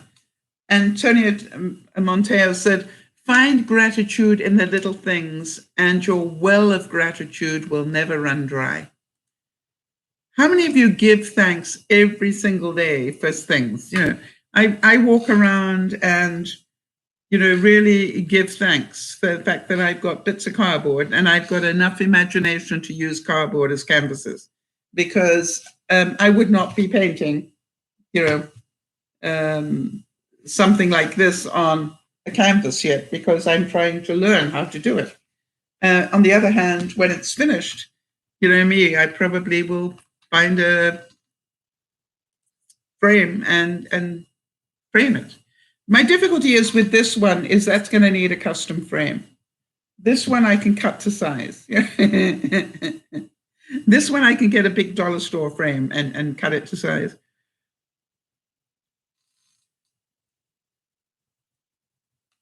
All right, so Nada's saying, have you thought about taking guests on stream? Even without video, they can pull up a second person beside you. Can you do that on YouTube? I don't think so.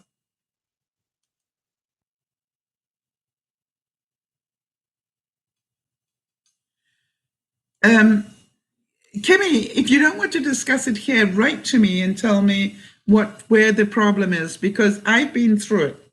And I, you know, hopefully will have enough experience to be able to give you some ideas. All right. And it's not that you're stupid. It's that I assure you, if you remember, I went at it every day. I kept saying, one more step. I'm going to try, you know, because I couldn't get it to work. And every day I just said, okay, go back and try one more step. And it took me a week to get it all working, but I did just keep doing one more step each day.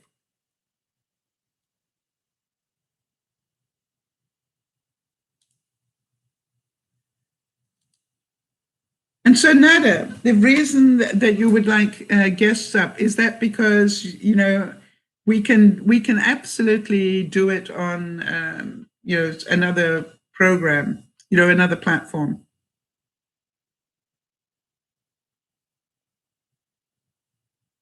Yes, but you have to stream on YouTube from Google Hangouts or something. Benji will know if you ever want to ask him. Yeah, sure. Yeah, look into it if you would, Nada, and let me know. Why would I bother Benji when you guys can find that out? I think I'd have to have a different way of going into YouTube via OSB or something. And that's more stress for me at the moment that I don't need, if you know what I mean. Yeah. And, you know, quite honestly, we used to do that, and we can do it on different platforms. Yeah. So let me know.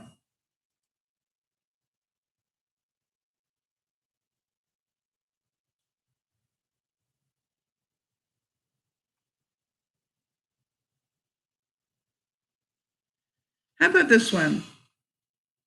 If it's about education, then all who are college graduates would be wealthy. But we know that there are so many highly educated, highly qualified, and highly experienced people who have managed to just scrape by, if at all. You see, attitude is so much of what makes all things possible. All right.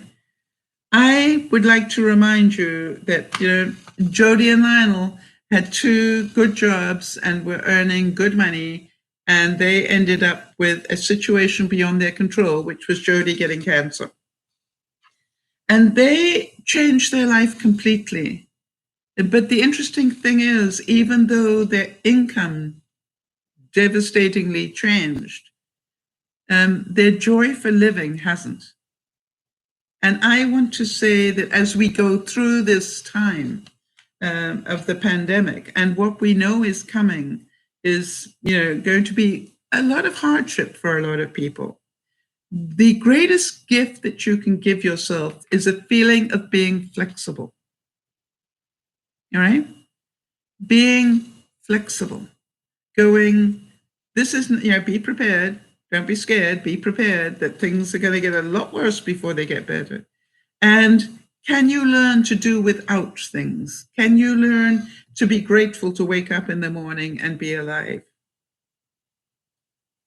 And I think that, yes, and Kimmy's saying that, you know, she also has had it in her family where her husband got sick and Kimmy got sick as well. So one minute they were, you know, fine, and the next minute life changed. But the thing is, Kimmy, you've adapted. You became flexible. And that's what's allowed you to continue. And I am so proud of you for that. Nada, I think about you and I think of all that you've gone through in the last year or so. And yet you are still learning. You are still choosing to try and learn those coping skills that are going to make you happy again. And I want to tell you, I am so proud of you for that, because you will be amazed what a difference it makes once you get the hang of this. Jody was telling me a story this week, Nada, where she said that in the her previous life, you know, she was busy making the masks, and she accidentally sewed the one bit on backwards. And Nada, she was saying that the old her would be so angry at herself for having messed up and probably just thrown it away or been whatever. And she said, you know, what she has learned by being part of DearMamaSal is, hey, that's life. We make mistakes. Now then, let me practice my undoing skills. And she said she just undid it and redid it. And she said she didn't get bent out of shape at all.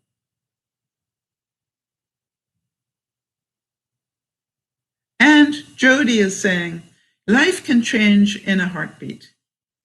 We've all overcome serious challenges, all of us here at DearMamaSal, right? And here we are supporting one another. I'd like to remind us all of that. We are not alone here. And not only that, everybody who may be listening and yet never ever talked in the room here, understand that everybody here has faced their own challenges and has learned to be happier or is in the process of learning to be happier.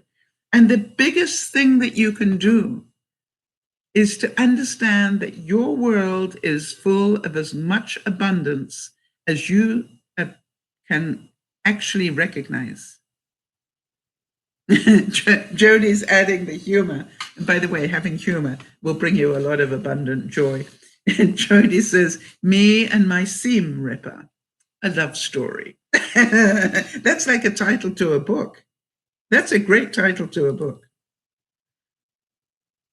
Yes, and Nada's saying, it's amazing. It took her a year before she even typed a comment in here. Well, Nada, our lives have always been that much more joyous when you've joined in. I just want to tell you that I always get a smile on my face when I think about you, and I don't know why.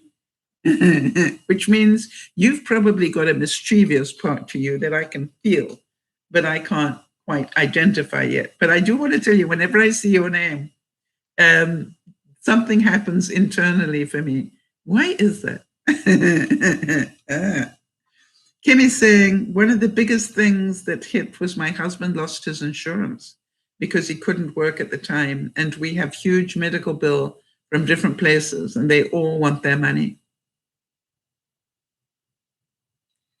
Yeah, and there's nothing you can do. You cannot give when you haven't got it. And so therefore, I've been through that in my life, Kimmy. I understand that. Right? I understand people. I had somebody, I had a loan that I was waiting for. I took the loan out in good faith because I knew there was inheritance coming through. I didn't know the inheritance was going to take 6 years to go through probate.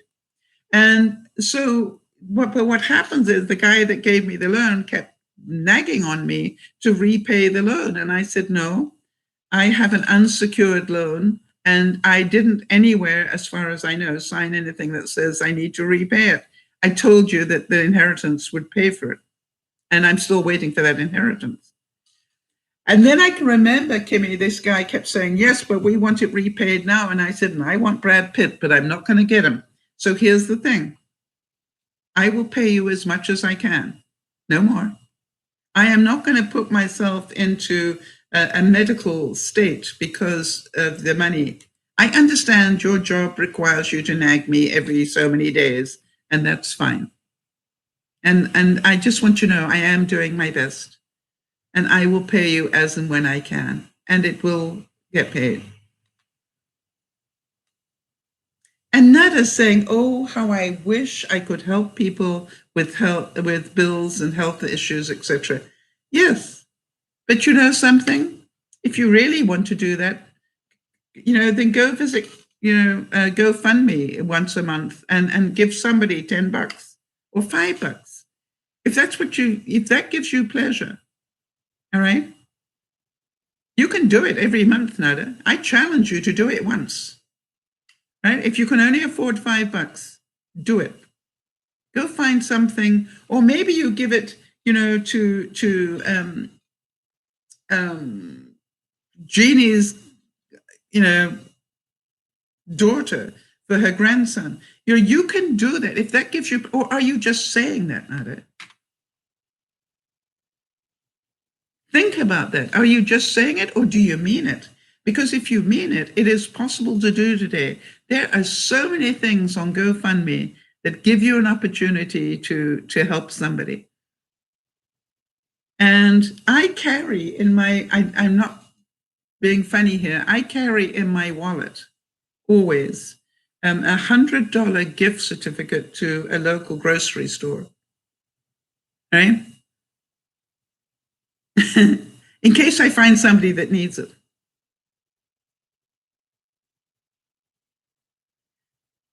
But Nada, think about this, honey. I've got to go, but Nada, think about this. If giving somebody another $5 towards their goal would make you feel happy, you do that, girl. And get the joy of giving. You are a good human being with a wicked sense of humor. You are a good human being. And if you can only afford $5, you understand if 10 people did $5, that makes a difference. But what happens is people say, oh, I wish I could give more, and end up giving nothing. That's not the point. I can assure you that I've got people in my life that I wish I could give more, but I can't. But it doesn't stop me from giving what I can. Makes sense? I don't mean about taking out of GoFundMe. I'm talking about giving to somebody on GoFundMe. And Nada says, I do that a lot. I donate and give food and buy people's groceries. There you go. So if you do that, Nada, listen up. If you do that, I understand that you wish you could do more. But do you make yourself miserable by beating up on yourself because you can't do more? Or do you go, I am so happy I do what I do. Yes, that made me feel good. Or do you go, oh, I only gave, a little bit of help, 1 can of soup or what? Do you do it with great joy? And do you encourage other people? Oh, so you've given on GoFundMe and you're saying you didn't get anything back, like a thank you or something? Is that what you're saying? Ah, good. Nada's saying, okay, I am happy. I do what I can. And that's important.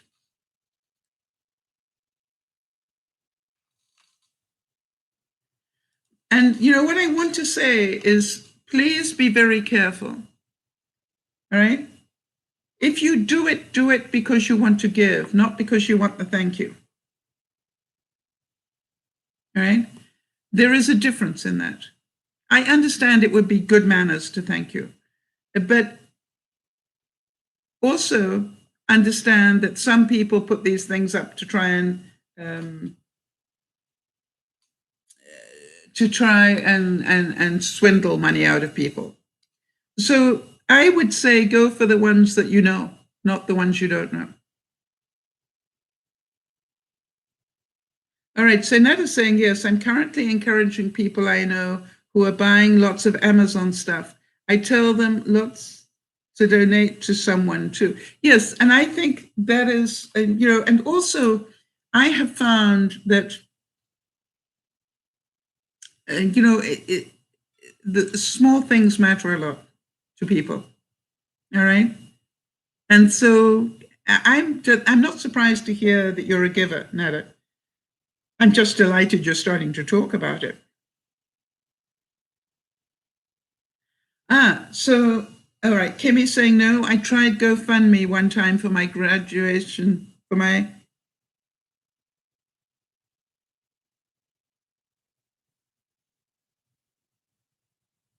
graduation sons when their dad died. Okay, so you were, and you didn't get anything. It may not be for any other reason than, not all these things, you do get money for all of them. Life isn't fair. And so a big hug to you all. And understand that life isn't fair. It isn't fair that they keep finding these things wrong with my house, but it is life. And what I wanted to say is understand that it is life of abundance. And Nada is adding, if you want to raise money on GoFundMe, it's really important to do social media to back it up. Make sure that you keep, your friends informed that you still need the money, or that, it's like any communication. If you only do it once, you're not going to get there. I keep thinking about DearMamaSal. Seriously. Imagine if I'd only done one broadcast. And so my attitude is, know how to do it well if you can. And yes, Kimmy, you are so right. There are so many that need help on GoFundMe. And we have so many of the DearMamaSal viewers that need help at the moment. I'm thinking, that we have people who desperately could do with some help at the moment. Lolo in Louisiana, with Baba in stage 4 cancer, and there's so many people. But do what feels right for you. And I would say, don't feel guilty if you can't afford to help. Just give what you can. And if all you think about, how many of you know that in December, we raised $500,000, and so much of that came in very small amounts of money, right? We got a couple of big donations. I don't mind admitting that. But half of all the money, maybe more than half, came in two sort of $5 or $10 donations. All right, it didn't come from all the big ones. Half of it came from quite small contributions made by a lot of people. And so I would say